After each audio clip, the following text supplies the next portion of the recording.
my clinical experience, nearly everyone I work with is dealing with some degree of inflammation. In the musculoskeletal work I do, I treat the fascial system. Fascial adhesions are a common cause of pain, and the number one cause of fascial adhesions and restrictions is inflammation. When I work with my patients who are dealing with anxiety or depression or other psycho-emotional issues, the first place I always start is with diet and treating systemic inflammation. What many call adrenal fatigue is often the result of inflammation at its worst, as is fibromyalgia. Digestive issues can almost always be traced back to digestive inflammation. With very few exceptions, almost every form of chronic disease has a root in inflammation, and the statistics are pretty clear at this point. Our state of health as a species is suboptimal, to phrase it quite kindly. A shocking 60% of North Americans have a chronic disease, and 1 in 3 have multiple chronic conditions. And nearly 50% of the American population has diabetes or prediabetes, and with those who have prediabetes, over 75% are unaware they even have it. Brain health and mental health issues are unfortunately on the rise as well. Around 20% of Americans have a diagnosed mental disorder, and depression is now the number one leading cause of disability around the entire world. Alzheimer's is currently one of the fastest growing autoimmune conditions, and 1 in 59 children are on the autism spectrum. That's up from 1 in 4,000 children about 20 years ago. Idiopathic pain, which is pain that has no known cause, is one of the most common complaints in any form of manual medicine practice, and in fact accounts for one of the most common complaints in conventional medicine as well. Unfortunately, this list just scratches the surface of our current state of health. The list of issues is long, and this one is by no means exhaustive. There are certainly other factors at play, there's no question there, with a few of these conditions, but at the heart of the matter, it's actually inflammation.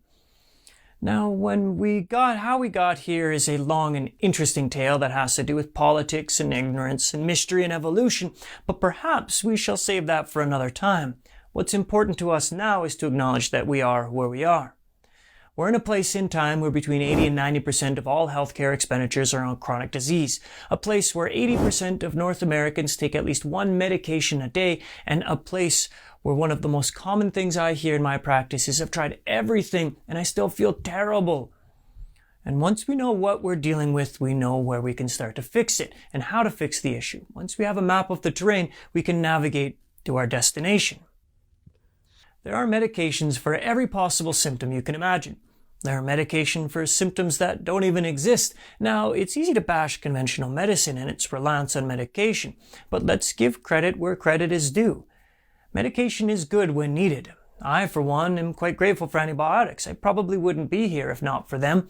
And if you get into a car accident or a serious traumatic injury, the hospital is the place to be, and conventional medicine is, of course, the way to go.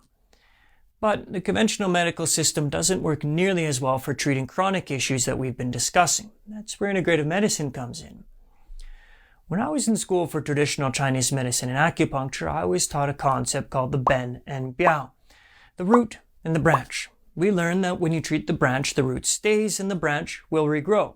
And when you treat the root, we treat the entire system. This is the principle of the foundation of a new field of medicine that's called functional medicine, and it's the way we're going to be looking at inflammation, as the root of the problem. The symptoms are the branch. When we treat, we can treat just the branch or just the root or both, and when we treat inflammation, we must focus on the root.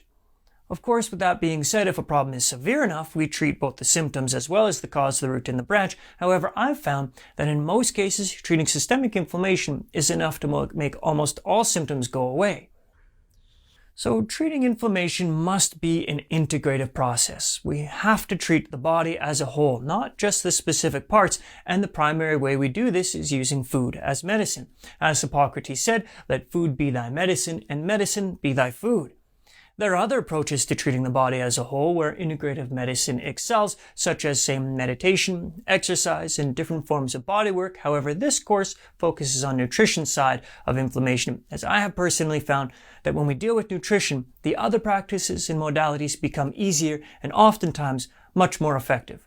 So let's do that. Let's learn how to use food as medicine to treat inflammation using nutrition.